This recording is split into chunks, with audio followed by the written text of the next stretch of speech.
छाए हुए थे। तेज हवा सुनसान रास्तों से गुजर रही थी। दूर कहीं मस्जिद से अजान की हल्की आवाज आ रही थी। दिल्ली के एक छोटे से गांव में रहता था एक गरीब लड़का, सैफ। सैफ की उम्र लगभग 25 साल थी। वो बहुत ही नेक दिल, मेहनती और नमाज पढ़ने वाला लड़का था। उसके माता पिता इस दुनिया में नहीं थे। वह अकेला एक छोटी सी टूटी झोपड़ी में रहता था। दिन भर मेहनत मजदूरी करता और रात को अल्लाह से दुआ करता। गांव वाले उसका मजाक उड़ाते थे क्योंकि वह गरीब था, लेकिन सैफ कभी किसी से नफरत नहीं करता था। एक रात सैफ जंगल के रास्ते से घर लौट रहा था। उसके पास सिर्फ 2 रोटियां थीं जो उसने पूरे दिन की मेहनत से खरीदी थी। तभी उसे रास्ते के किनारे एक बूढ़ा फकीर दिखाई दिया। फकीर बहुत कमजोर था और भूख से कांप रहा था। उसने धीमी आवाज में कहा, बेटा, 2 दिन से कुछ नहीं खाया। सैफ ने बिना सोचे अपनी दोनों रोटियां उस फकीर को दे दी। अब उसके पास खुद खाने को कुछ नहीं बचा था। फकीर की आंखों में आंसू आ गए। उसने सैफ की तरफ देखा और कहा, तुम्हारा दिल बहुत साफ है। अल्लाह तुम्हारी हिफाजत के लिए किसी को भेजेगा। सैफ मुस्कुराया और आगे बढ़ गया। उसे क्या पता था कि उसी जंगल की अंधेरी हवाओं में कोई उसकी हर बात देख रहा था। वह थी जिन्न लड़की लायरा। लायरा जिन्नों की दुनिया की एक शहजादी थी। उसकी उम्र लगभग 23 साल थी। लंबे काले बाल, सफेद चमकदार लिबास और आंखें ऐसी जैसे चांद की रोशनी। लेकिन उसके दिल में इंसानों के लिए नफरत थी, क्योंकि कई साल पहले कुछ लालची इंसानों ने उसके पिता को धोखा दिया था। तब से उसने कसम खाई थी कि वह किसी इंसान पर भरोसा नहीं करेगी। लेकिन उस रात जब उसने देखा कि एक गरीब लड़का अपनी भूख भूलकर किसी और को खाना दे रहा है, तो पहली बार उसका दिल बदलने लगा। उसने धीरे से कहा, क्या सच में इंसानों में इतनी अच्छाई बाकी है?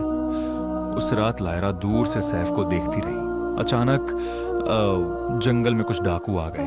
उनके हाथों में हथियार थे। उन्होंने सैफ को घेर लिया। जो कुछ है निकाल दे। सैफ डर गया। उसके पास देने के लिए कुछ भी नहीं था। डाकुओं ने उसे मारना शुरू कर दिया। सैफ जमीन पर गिर पड़ा। तभी पूरा जंगल अचानक तेज हवाओं से कांपने लगा। पेड़ जोर जोर से हिलने लगे। डाकू डर गए और फिर अंधेरे के बीच सफेद रोशनी दिखाई दी। लायरा वहां आ चुकी थी। उसकी आंखें गुस्से से चमक रही थी। उसने हाथ उठाया और तेज हवा ने डाकुओं को दूर फेंक दिया। डाकू चीखते हुए भाग गए। सैफ बेहोश हो चुका था। लायरा उसके पास बैठ गई। पहली बार उसने किसी इंसान के लिए डर महसूस किया। उसने धीरे से कहा, मैं नहीं जानती क्यों, लेकिन मैं तुम्हें मरने नहीं दे सकती। उसने अपनी जादुई ताकत से सैफ के घाव ठीक कर दिए। कुछ देर बाद सैफ की आंख खुली। उसने सामने लायरा को देखा तो डर गया। तुम कौन हो? लायरा ने धीमी आवाज में कहा, मैं वो हूं जिसने तुम्हारी जान बचाई है।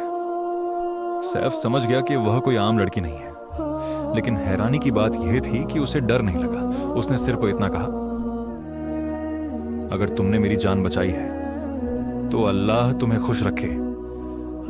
लायरा हैरान रह गई। कोई इंसान उससे डर नहीं रहा था। उस रात के बाद लायरा रोज छुपकर सैफ को देखने लगी।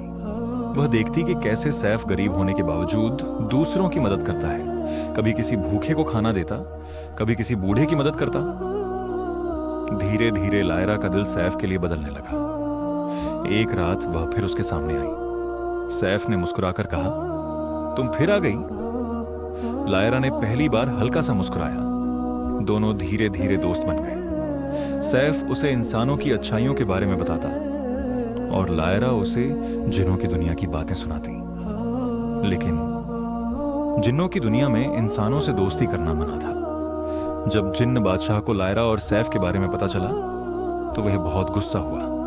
उसने कहा, एक इंसान के लिए अपनी दुनिया के नियम तोड़ रही हो? लायरा ने जवाब दिया, वो बाकी इंसानों जैसा नहीं है। लेकिन बादशाह नहीं माना। उसने अपने सबसे खतरनाक जिन्न सैनिकों को आदेश दिया, उस इंसान को खत्म कर दो। उधर सैफ को इस खतरे के बारे में कुछ पता नहीं था। एक रात वह मस्जिद से नमाज पढ़कर लौट रहा था। अचानक चारों तरफ अंधेरा फैल गया। हवा बर्फ जैसी ठंडी हो गई और उसके सामने डरावने जिन्न प्रकट हुए। सैफ डर गया। उन्होंने हमला कर दिया। सैफ जमीन पर गिर पड़ा। तभी आसमान में तेज रोशनी चमकी। लायरा वहां आ गई। उसने पूरी ताकत से उन जिन्हों का सामना किया। भयंकर लड़ाई शुरू हो गई। जंगल कांपने लगा, लेकिन दुश्मन बहुत ताकतवर थे। लायरा घायल हो गई। सैफ चिल्लाया, बस करो, उसकी गलती नहीं है। लेकिन कोई नहीं रुका। आखिरकार लायरा ने अपनी सारी जादुई ताकत इस्तेमाल कर दी। तेज रोशनी फैली और सारे दुश्मन गायब हो गए। लेकिन लायरा कमजोर होकर जमीन पर गिर पड़ी। सैफ उसकी तरफ भागा। उसकी आंखों में आंसू थे। तुमने मेरे लिए अपनी जान खतरे में क्यों डाली? लायरा ने कमजोर मुस्कान के साथ कहा, क्योंकि तुम पहले इंसान हो जिसने बिना मतलब किसी की मदद की। पहले इंसान जिसने मुझे डर की नजर से नहीं देखा, और शायद पहले इंसान जिससे मुझे मोहब्बत हो गई। सैफ की आंखें भर आईं। उसने कहा, मैं गरीब हूं, मेरे पास कुछ नहीं। लायरा ने धीरे से जवाब दिया, तुम्हारे पास साफ दिल है, और वही सबसे बड़ी दौलत है। उस रात जिन्हों के बादशाह ने सब कुछ देखा। उसे एहसास हुआ कि सच्ची इंसानियत क्या होती है। उसने अपने सैनिक वापस बुला लिए और पहली बार इंसानों और जिन्हों के बीच दुश्मनी खत्म करने का फैसला किया।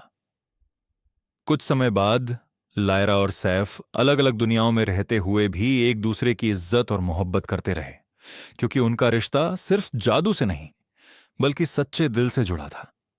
कहानी की सीख, अच्छा दिल और इंसानियत ऐसी ताकत है जो सबसे कठोर